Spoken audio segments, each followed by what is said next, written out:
Okay, let's talk about something that drives every business person crazy. You've got a customer on your website, they love your product, they've checked out the reviews, they've even put it in their shopping cart. They are literally about to give you their money. And then they're gone, just vanished.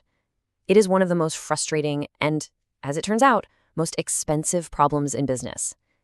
Today, we're going to dig into exactly why that happens and how one tiny, simple change brought back $300 million in lost sales. So, this is the big question, right? It's the central mystery. We're not talking about convincing someone they need your product. They're already convinced. They've said yes in their head. The decision is made.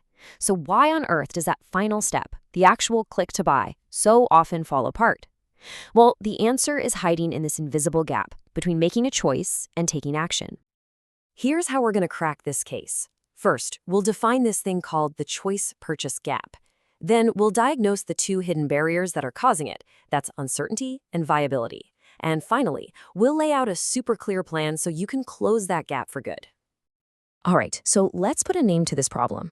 That super costly space between a customer thinking, yes, I absolutely want this, and them actually completing the purchase, well, researchers call that the choice-purchase gap.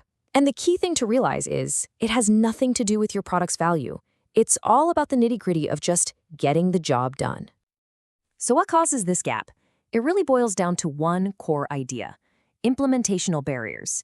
You can think of these as these sneaky, almost invisible speed bumps that trip up a customer who is totally motivated and ready to go. They are the friction that just grinds the whole process to a halt, right at the finish line. Now, these barriers, they're not just random. They actually fall into two very specific categories. And if you can understand these two types, you'll have the key to diagnosing exactly where your own customers are getting stuck in the mud.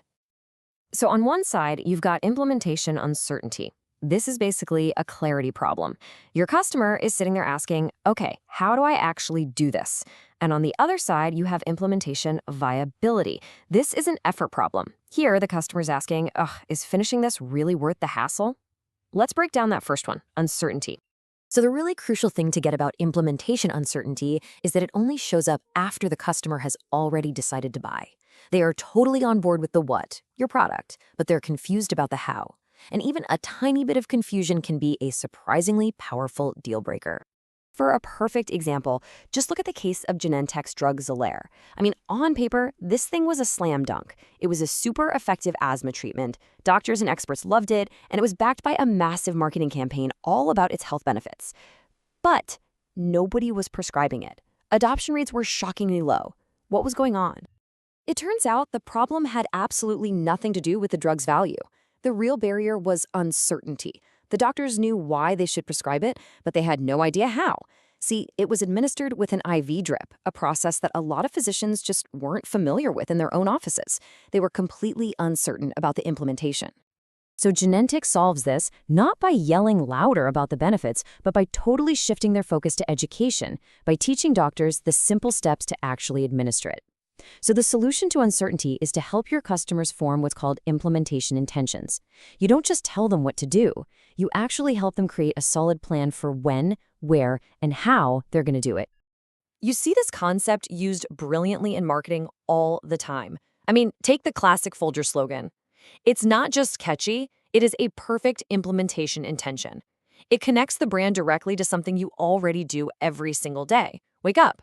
It doesn't just ask you to drink Folgers, it tells you exactly when to do it, embedding that action right into your morning routine. Genius. And the power of having a concrete plan is totally backed up by the data. Check this out. In a study on voter turnout, a standard "Hey, go vote" reminder actually has slightly negative effect. Just asking voters if they intended to vote gave a tiny boost. But look at that third bar. When voters were asked to make a simple plan, like what time will you go, where will you be coming from, turnout jumped by over 9%. That's the huge difference between just reminding someone and actually enabling them. Okay, let's move on to our second big barrier. This one, implementation viability, isn't about being confused. It's all about friction.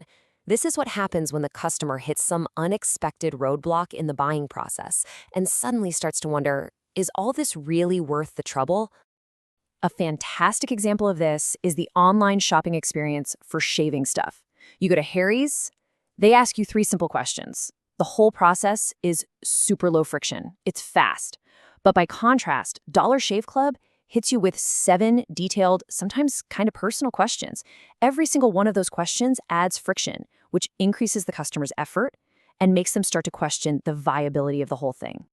And this kind of friction, making the process complicated, demanding way too much information, is a direct cause of the #1 plague for any online business, the abandoned shopping cart.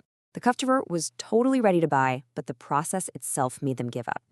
Which brings us to our main event. A huge electronics retailer was bleeding sales at their checkout. But when they looked at the form, it seemed so simple. An email field, a password field, a login button, and a register button. I mean, it looked clean, it looked efficient. So what on earth was the problem? The hidden friction was forced registration. First-time buyers didn't want to create a whole new account and start a relationship. They just wanted to buy something. And for returning customers, it was password hell. People couldn't remember if they even had an account, let alone what password they used. The data was just staggering. 160,000 people requested password help every single day, and a full 75% of them just gave up and never finished the purchase. So what was the cost of that little bit of friction?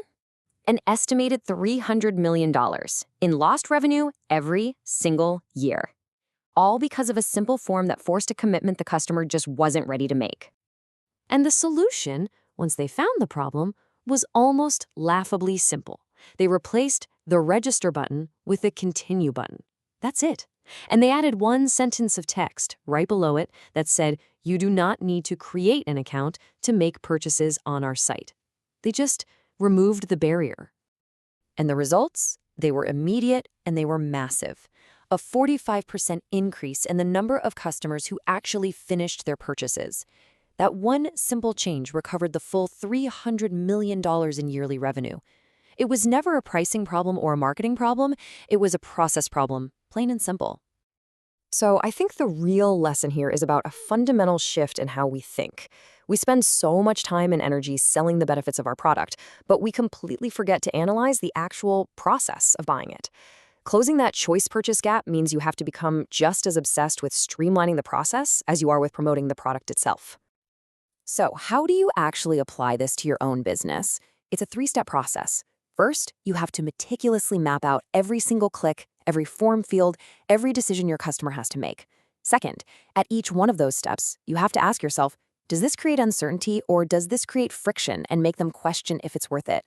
And third, you have to be absolutely ruthless about simplifying. Get rid of every single thing that is not critical to completing that transaction.